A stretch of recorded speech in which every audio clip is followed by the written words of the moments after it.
Sí, lastimosamente creo que en nuestros países también se dan esas situaciones. Prácticamente en medio de ello hubo un acto de corrupción de las mascarillas de $3, subieron a $12. Ah, caray. Iniciamos. Bueno, iniciamos esta transmisión en vivo, si cabe el término. Primero, queremos expresar un Dios le bendiga al señor doctor Miguel Carbonell Sánchez, desde la mitad del mundo, desde Ecuador. Mi nombre es Iván Durazno.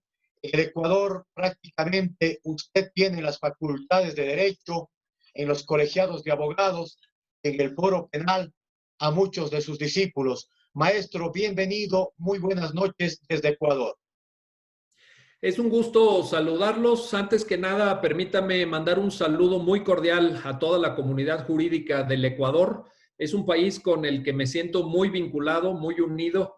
Le aprecio sus palabras y le aprecio esta oportunidad para compartir reflexiones jurídicas que nos interesan a todos en el contexto de esta pandemia que estamos sufriendo, por supuesto.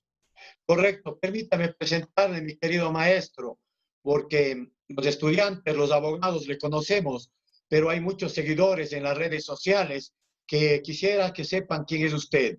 Para el pueblo ecuatoriano y por qué no decirlo latinoamericano, nosotros le consideramos uno de los grandes del derecho, de la filosofía del derecho, pero sobre todo un humanista.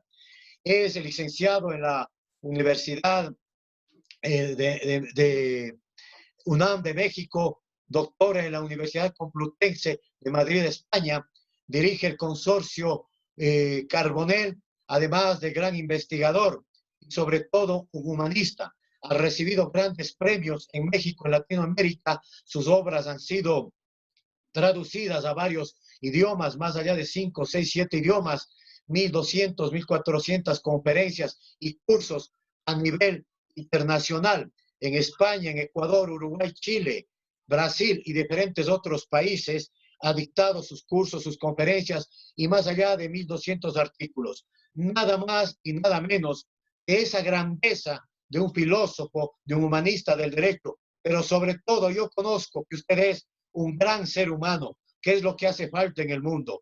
Queda las palabras con usted. Empezamos este conversatorio, maestro. El mundo ha cambiado. ¿Qué cambia después del 2020 en cuanto a la profesión y al resto de ciencias, maestro? Esa es una gran pregunta. Es una gran pregunta que nos tiene que ocupar y que nos tiene que preocupar, porque yo creo que las cosas no van a seguir siendo iguales una vez que superemos esta etapa de emergencia sanitaria, una vez que poco a poco volvamos a la normalidad, y lo digo entre comillas porque va a haber cosas que ya no van a ser como antes. Creo que nos tendremos que replantear el ejercicio profesional de la abogacía. ¿En qué sentido? ¿Qué es lo que yo avisoro? ¿Cuáles son los cambios? Es importante señalar que si nosotros tomamos como referencia la crisis financiera de 2008-2009, se acordarán seguramente algunos de ustedes, el impacto que tuvo esa crisis, y lo pongo como ejemplo para que saquemos las lecciones históricas que corresponda aprender, el impacto de esa crisis financiera 2008-2009 repercutió hasta 10 años después. Es decir, apenas 10 años después las cosas volvieron al punto en el que estaban antes de esa sacudida financiera mundial de esos años. Entonces, esto es importante porque las perspectivas que tenemos que manejar no son de días o no son de semanas o no son ni siquiera de meses. Estamos hablando de un cambio trascendente a lo largo de los próximos años. Esto nos obliga, como les decía, a repensar con esta perspectiva temporal, a repensar el ejercicio de la profesión y a tomar nota de los eventos que nos han hecho trabajar de una manera diferente en estas semanas y en estos meses en donde ya estamos sintiendo el efecto de la pandemia. Yo, en lo que he visto, y creo que la comunidad jurídica del Ecuador seguramente estará en la misma sintonía, es que, por un lado, tenemos que, tenemos que aprender a trabajar a distancia, Tenemos que aprender estas nuevas tecnologías, estas tecnologías que me permiten desde México estar hablando con ustedes, eh, porque esto nos va a permitir cuidar a nuestros trabajadores y a nuestros clientes. Esta es una primera lección, fíjense, tenemos que velar por la salud de todos y estas nuevas tecnologías nos permiten de alguna forma atender a ese valor prioritario que es el cuidado de la salud. Creo que en eso todos estamos de acuerdo. Una Pero pregunta, en segundo, sí, sí, dígame, dígame. alguien decía, ¿por qué estamos como estamos? Eh, Quiero ir a lo siguiente. Nuestros países en Latinoamérica, y creo que México, vivimos el denominado sistema neoconstitucional. No soy amante de las doctrinas, en la práctica funciona otra cosa. Vivimos, o pienso que hasta el 2020, un derecho de libertades, de garantías y, por supuesto, de derechos. Me pregunto, y le pregunto a usted, maestro, ¿qué pasa con estos derechos, como el de libre tránsito, el derecho a la salud, el derecho a la vida digna, el derecho a la integridad física, la integridad psicológica? ¿Acaso es el principio del fin de estos derechos para conceptualizar o irnos a nuevos derechos, le denomino yo, a superderechos, como el derecho del otro a no contagiarle, porque hoy nuestro cuerpo, nuestra saliva es una de las armas más peligrosas para los derechos del otro? Prevalecerán o prevalecen en un estado de emergencia, por ejemplo, el no salir, el privarnos de muchos derechos y está muy bien. Para privilegiar el derecho o el superderecho, le denomino yo, de la supervivencia de la humanidad. ¿Qué opina usted, apreciado maestro, sobre este pensamiento, sobre la realidad del COVID y lo que viene en el futuro?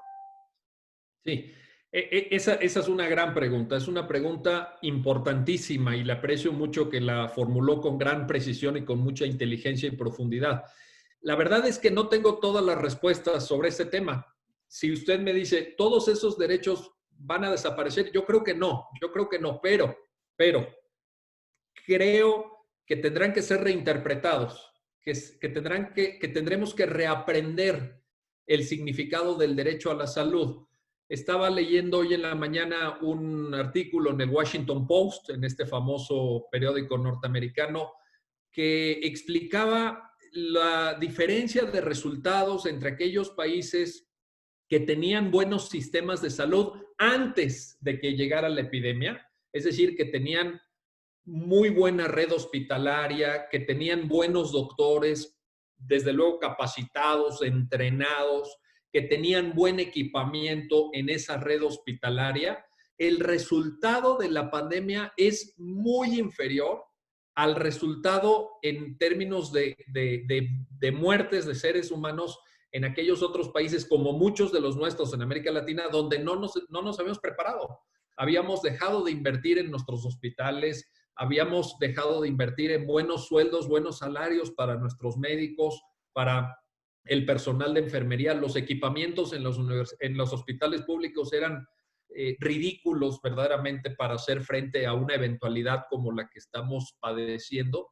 Entonces, yo creo que sí tenemos, en la lógica de la pregunta que usted tan puntualmente formula, yo creo que tenemos que aprender a valorar estos nuevos derechos, a entender ahora que las relaciones entre los seres humanos van a tener que ser distintas en las aulas, en los tribunales, en la vía pública, en el transporte público, etcétera. Esto, pues, vino a ser un alertamiento que, repito, nos puede cambiar no solamente en los próximos días, semanas o meses, sino años, porque además dependemos en esto de una variable que no sabemos si se va a dar o no, que es la vacuna. ¿Existirá una vacuna o no existirá? ¿Se va a producir de manera industrial para todos los seres humanos o no vamos a tener esa capacidad? Entonces, ese es un dato que no conocemos hoy en día. No sabemos si va a haber esa vacuna. Hay enfermedades en las que hemos invertido como género humano miles de millones de dólares. Estoy pensando en la malaria, estoy pensando en el VIH, y no se ha podido dar con una vacuna.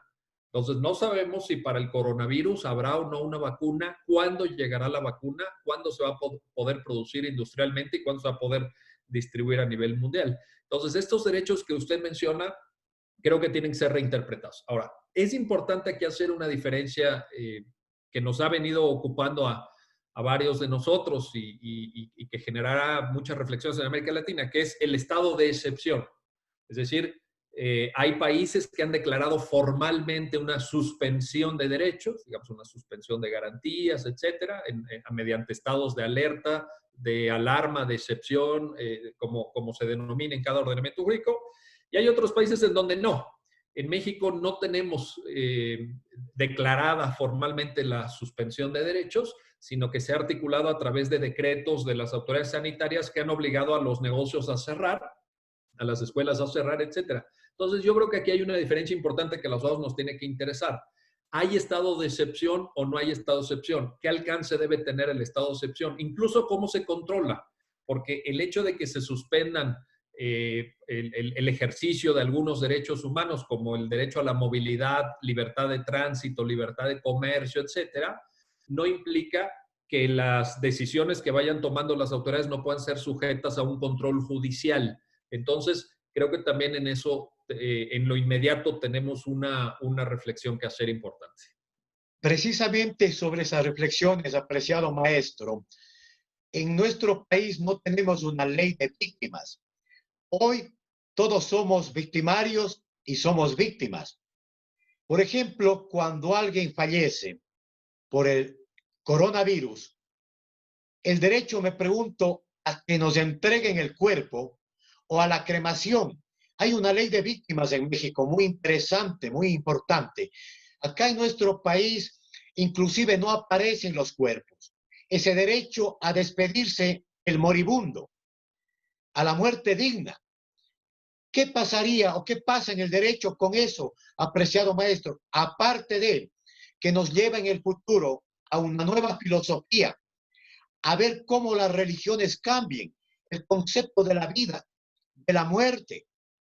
También nos ha llevado a conceptos en este encierro de solidaridad, de amor, de odio, de desvalores, de ingratitud. Hay padres que tienen a sus hijos, a sus padres encerrados y ni siquiera les llaman por teléfono. Cambia la moral, cambian los valores. ¿Qué opinión tiene usted como un gran humanista, querido maestro? Mire, yo creo que son dos temas que vale la pena analizar. En lo inmediato, ¿qué está pasando con esta situación de los fallecidos, las personas que lamentablemente han fallecido y que no pudieron tener esa despedida que usted con tanto sentido de humanidad menciona, esa despedida de sus seres queridos, el poder despedirse de un padre, de una madre, de un familiar, el ver que está en sus últimos días o en sus últimas horas y no poder ir a abrazarlo, pues es muy grave.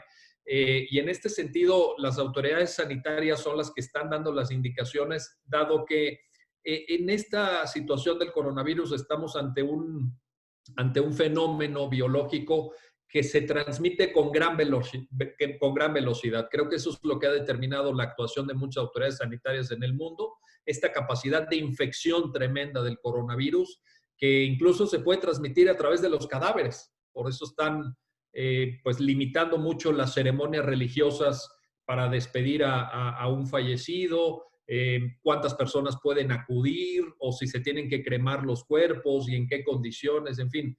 Son escenarios novedosos, son escenarios a los que no estábamos acostumbrados. Entonces, yo creo que aquí lo que debe de privilegiarse es el conocimiento científico. Desde luego están inmersos valores humanos, valores sentimentales, afectivos, etcétera, pero nuestra guía mejor para protegernos todos, porque aquí todos estamos en riesgo, nuestra guía mejor debe ser el conocimiento científico.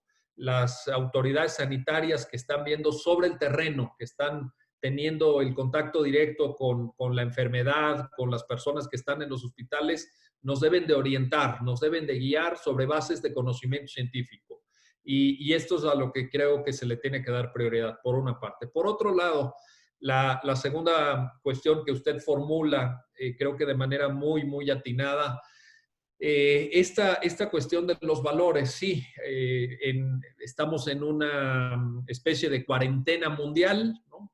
Un porcentaje importante de la población del mundo está en sus casas, en sus domicilios, y creo que esto debería ser una oportunidad para todos nosotros, para reflexionar en aquellas cosas que a veces no valoramos. El otro día me decía una persona de mi familia que extrañaba algo tan simple, tan sencillo como salir a caminar.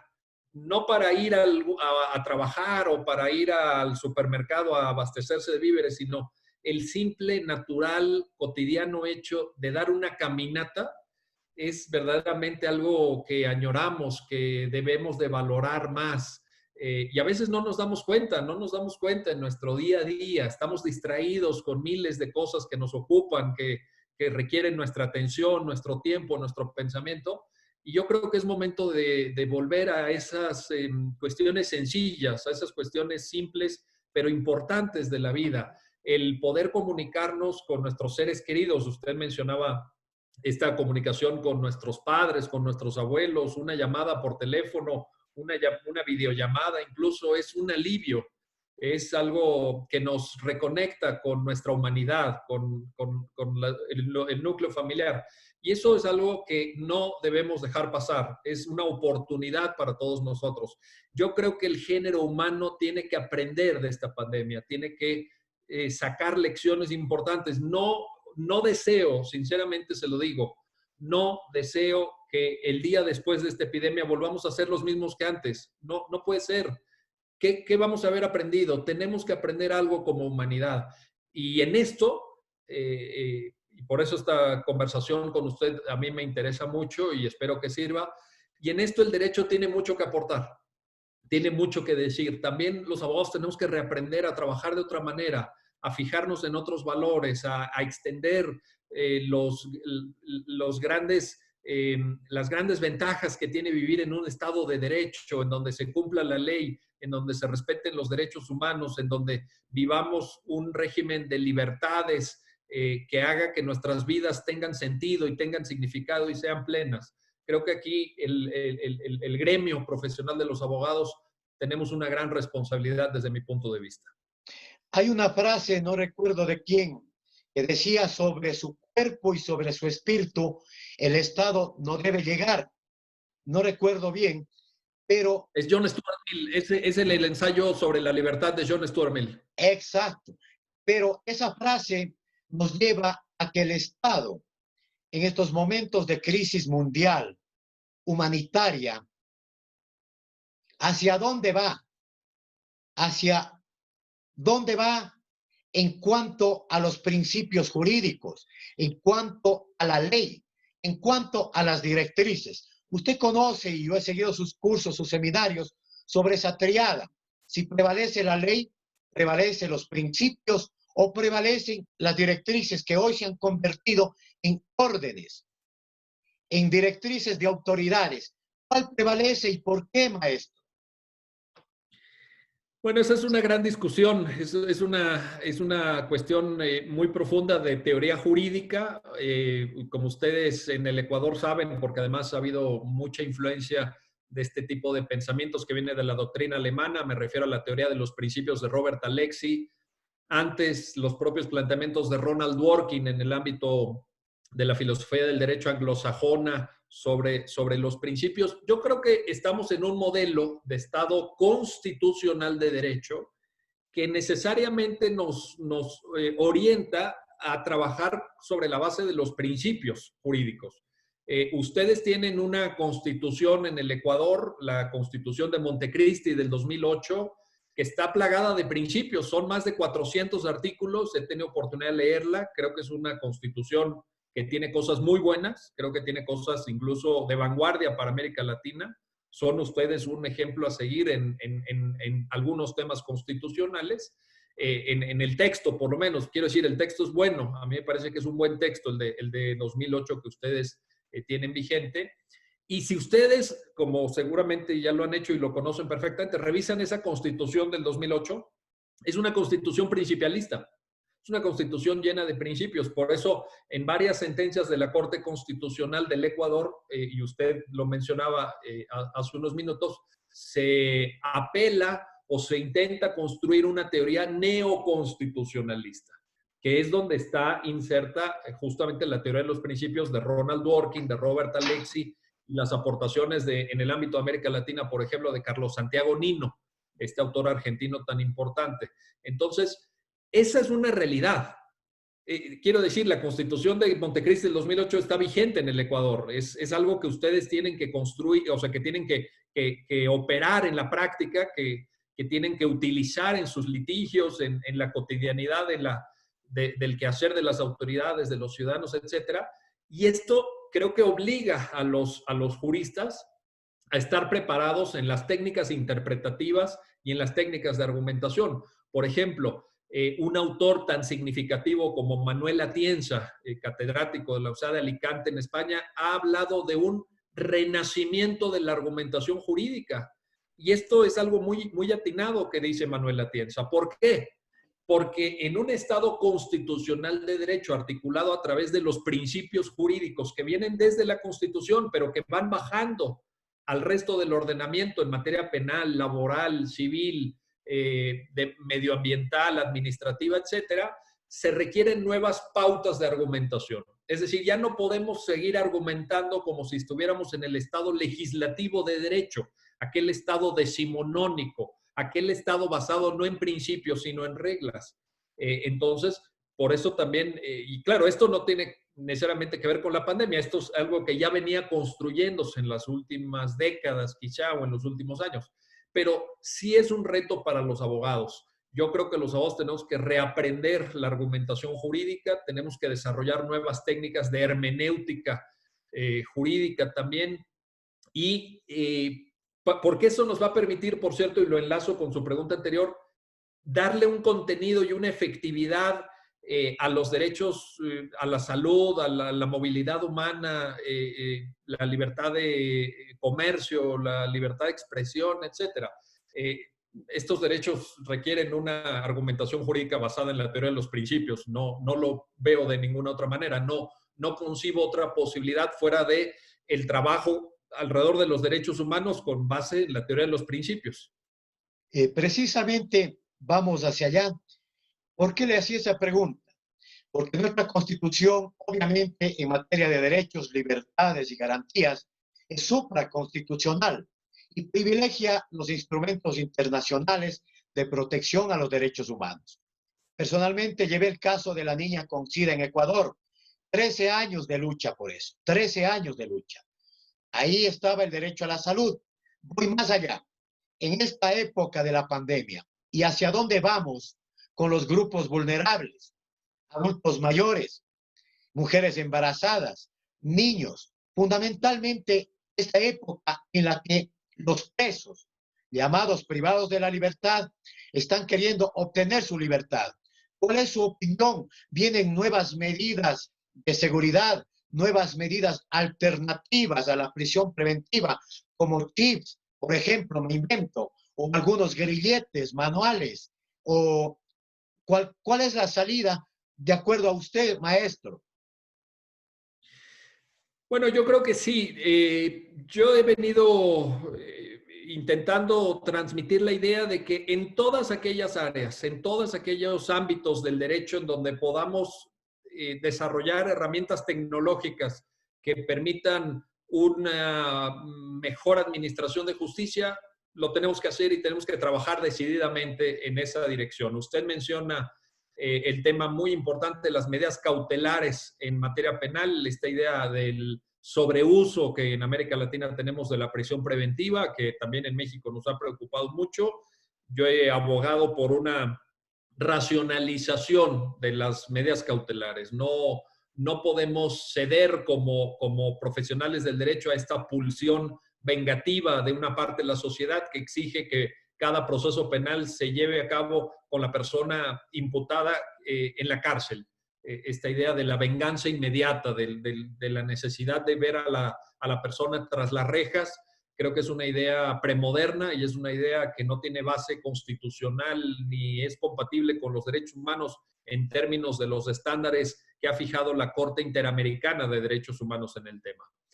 Ahora, ¿las nuevas tecnologías nos pueden servir para eso? Claro, claro, nos pueden servir para eso y tenemos que dar, insisto, pasos decididos, porque tenemos mucho por hacer en materia de la calidad de la administración de justicia.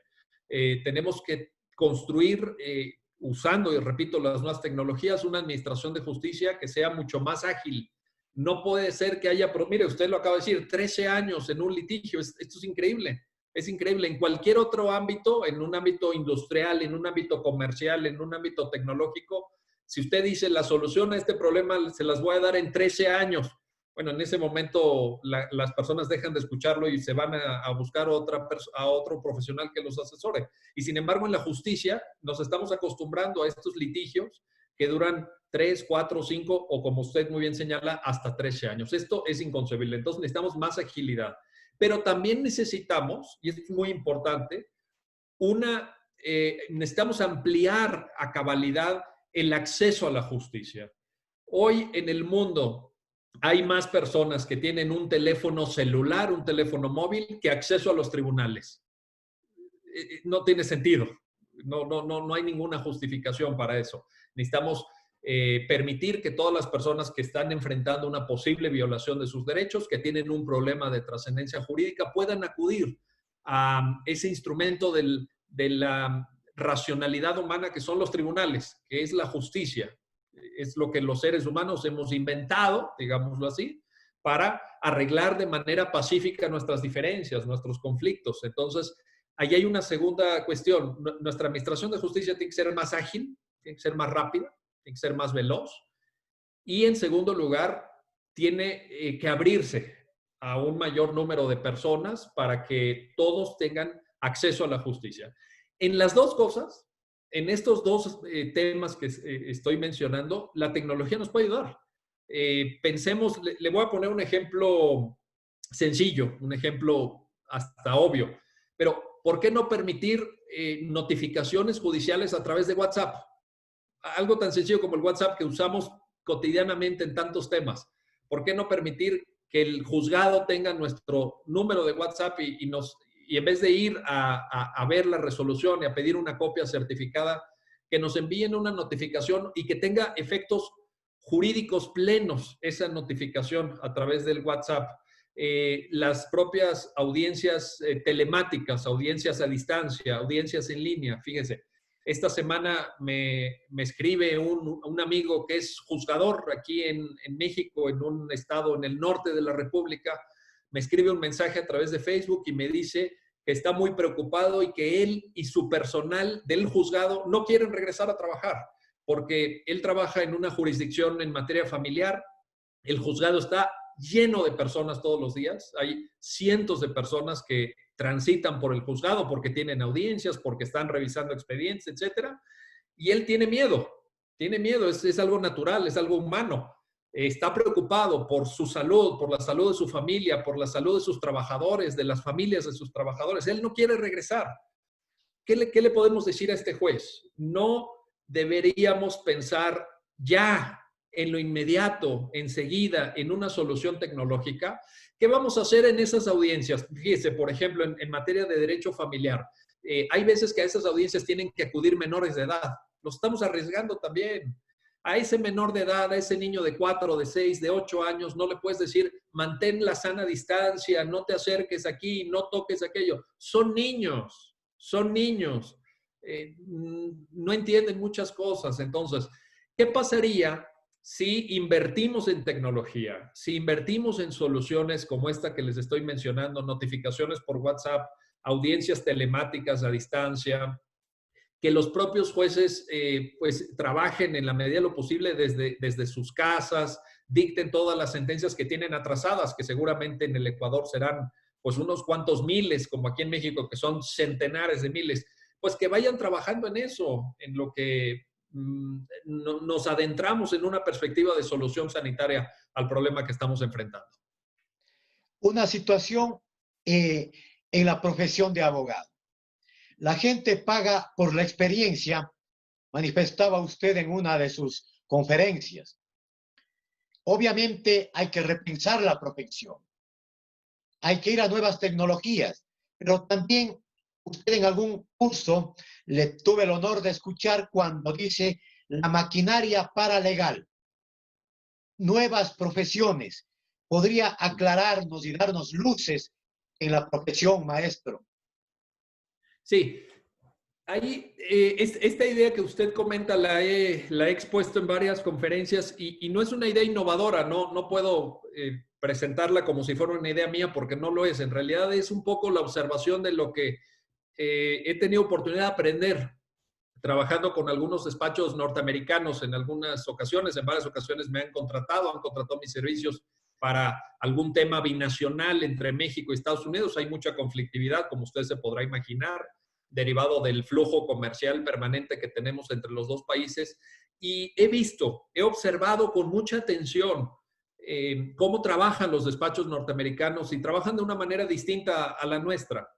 Allá tienen una gran ayuda, un gran soporte en el trabajo cotidiano que desarrollan, gracias a esto que llamamos efectivamente, como usted muy bien lo señala, la industria paralegal, la industria de apoyo al ejercicio de la profesión jurídica, que va desde detectives, por ejemplo, hasta personas que nos ayudan a hacer presentaciones gráficas para nuestras audiencias orales. Una maqueta que represente la ubicación de las habitaciones en un determinado inmueble, una fotografía que dé cuenta a través de un acercamiento de aquello que queremos demostrarle al juzgador, etcétera. Entonces, ahí también hay una serie de oportunidades en donde muchas personas que pueden o no haber estudiado derecho nos pueden venir a ayudar en el ejercicio profesional. Le pongo sobre la mesa algo que también se está discutiendo, los llamados buscadores de información jurídica. Muchas veces nosotros como abogados estamos muy ocupados con citas con clientes, con audiencias por desahogar, redactando argumentos, en fin.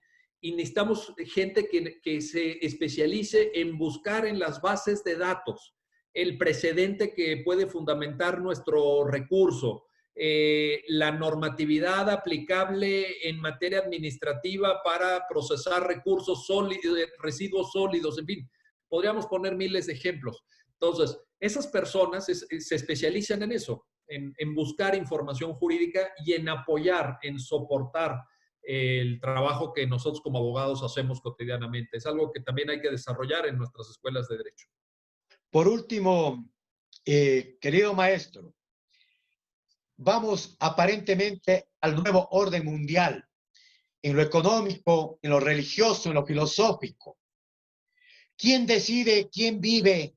¿Quién decide quién muere? La eutanasia, por ejemplo. A los penalistas, y me incluyo, supuestamente amamos la vida, pero más amamos la muerte. ¿Cómo conceptualizar esos términos? ¿Y hacia dónde va un penalista, un abogado en el futuro? Bueno, yo creo que se han planteado ya estos dilemas en países como Italia, como España, que nos llevan un poco más de ventaja en el término del avance de la lucha contra la pandemia. Y lo que han sugerido las autoridades de bioética, por ejemplo, es que existan pautas claras para tomar decisiones en el momento en que se requiera respecto a equipo médico que es insuficiente. En el contexto de esta pandemia, los respiradores, los aparatos que ayudan con la respiración asistida en los hospitales. Si hay más enfermos que aparatos, ¿cómo se decide? Y uno de los grandes lineamientos que se ha establecido en la mayor parte de países desarrollados, y creo que podríamos tomarlo como base para la discusión en América Latina, tiene que ver con que las reglas estén predeterminadas. Es decir, que existan una serie de lineamientos que orienten el trabajo ya de campo, el trabajo en los hospitales, en donde se tienen que tomar decisiones en tiempo real, digamos, y a veces de manera muy apresurada.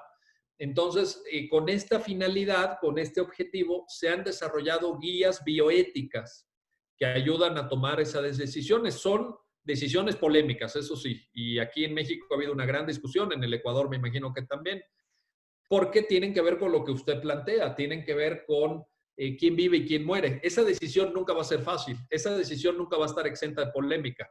Va a ser una, y más para nosotros como abogados, porque además a nosotros nos encanta discutir y nos encanta plantear puntos de vista alternativos, etcétera. Es parte de nuestra formación. Nosotros estamos entrenados para eso. Entonces, creo que son decisiones muy difíciles, pero creo que también tenemos que darnos cuenta de la realidad. La realidad en la que están trabajando los médicos es de una altísima dificultad, es un nivel de estrés el que se desarrolla en las unidades de cuidados intensivos impresionante. Para que nos demos una idea, un paciente en una unidad de cuidados intensivos recibe en promedio, este es un dato de Estados Unidos, pero seguramente es parecido en América Latina, en promedio 187 intervenciones del personal médico o de enfermería diariamente. 187 cosas que tienen que hacer con ese paciente cada día, por cada paciente.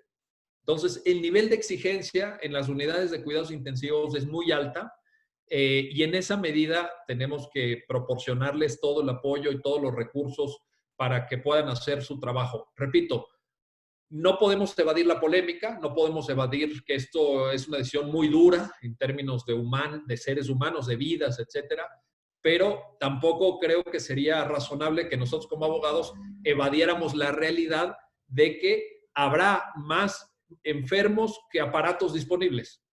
Esta semana salió la información de que aquí en México los aparatos, los respiradores artificiales que estamos comprando en estos días van a estar disponibles en el mes de noviembre, porque están agotados en la mayor parte del mundo. Entonces, no, vaya, tenemos que darnos cuenta de esto y tenemos que solventarlo de la mejor manera posible, de la manera más racional que podamos. Por último, en nuestro país, y creo que en el mundo entero, hay nuevos héroes, los médicos, las enfermeras, los policías que otrora se consideraban enemigos, controlan la paz, el que no salgan de las casas, los militares, personal de limpieza, la gente de la calle que cuida de nuestra salud, de protección, aquellos que venden víveres de primera necesidad, pero también considero importante, como lo hacen ustedes en México, y principalmente el Instituto Carbonell en México, y nosotros desde hace poco tiempo en Ecuador, de buscar y formar abogados, litigantes de primera, que sean los mejores, que cuando resuelvan una sentencia no nos despachen al siguiente día, ese mismo día se pongan de pie o a través del medio telemático resuelvan lo fáctico, lo probatorio y lo jurídico. El Instituto Carbonell se dedica a eso en México. Nosotros queremos emular ese buen ejemplo para no seguir y vivir en la mediocridad. Es un ejemplo usted personalmente, sin echarle flores, porque usted y yo somos así, tenemos los mismos perfiles, somos sobre todo humanistas. ¿Cuál es su consejo, su llamado a la humanidad en general? Y obviamente a un litigante en materia penal.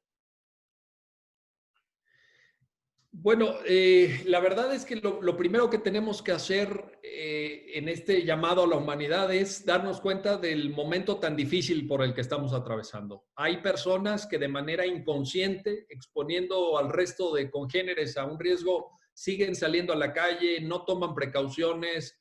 Hay personas que están obligadas porque tienen necesidades inmediatas, porque no tienen ahorros, porque necesitan trabajar, porque están en el sector informal. Bueno, ellos a lo mejor tienen una justificación, pero también hay otras personas que tienen niveles, digamos, medios o altos de bienestar material y siguen saliendo a la calle, se siguen exponiendo, no se han dado cuenta que estamos ante una emergencia, no estamos ante unas vacaciones, no son días normales, estamos ante una emergencia. Entonces, mi primer llamado sería a concientizarnos, a darnos cuenta del enorme riesgo de los cientos de miles de vidas que ya se han perdido alrededor del mundo. Estamos hablando en este día, hoy es domingo 19 de abril, de que a nivel mundial hay más de 2 millones de personas ya infectadas, a las cuales se les han aplicado las pruebas que lo acreditan, pero habrá seguramente muchísimas más que no se les ha hecho las pruebas. Entonces, estamos, uno, en un factor de enorme riesgo. Dos, es importante, como le decía, que aprovechemos esta crisis, porque esa es la palabra, estamos ante una crisis enorme, pero que la aprovechemos para aprender, que la aprovechemos para ser mejores, mejores personas, mejores como padres, como madres, como hijos, como hermanos, etcétera. Y a nosotros como abogados, usted ponía el dedo en la llaga y me gustó mucho la manera en la que usted lo dijo. Tenemos el deber de prepararnos, tenemos que, en la función que sea, usted mencionó el caso de los jueces, sin duda, pero también los abogados que están en la administración pública, también los litigantes tienen que prepararse, también los que trabajan en las fiscalías para hacer bien su trabajo y poder llevar los elementos probatorios suficientes para exigir responsabilidades penales. Es un conjunto, los profesores también, quienes dan clase en las aulas, tienen que ser mejores. Tenemos que provocar nuevos debates, generar nuevos ejercicios de inteligencia colectiva, desarrollar competencias y habilidades individuales en nuestros alumnos. Entonces, mi segunda reflexión, y con esto, por supuesto, termino y me despido de la comunidad jurídica del Ecuador, es para prepararnos, para ser mejores el día de mañana, para que esto nos alerte, nos sirva como un poderoso llamado de atención para que no sea una anécdota más esta pandemia, sino que sea un momento de recreación, de regeneración, de repensar la profesión jurídica y ver todo aquello en lo que nosotros como abogados podemos mejorar, que creo que es mucho, sinceramente se lo digo, creo que es mucho aquello en lo que podemos mejorar, por supuesto. Desde la mitad del mundo hemos estado con el filósofo, el jurista, constitucionalista, pero sobre todo con el ser humano, con quien nos ha compartido su conocimiento en forma gratuita, como lo hacemos nosotros, sin miramientos, con un aporte a la humanidad, un aporte a la abogacía. Quiero expresar mi agradecimiento, mis bendiciones. Shalom, apreciado maestro. Que Dios le bendiga siempre. Igualmente para usted, que esté muy bien. Muy buen día.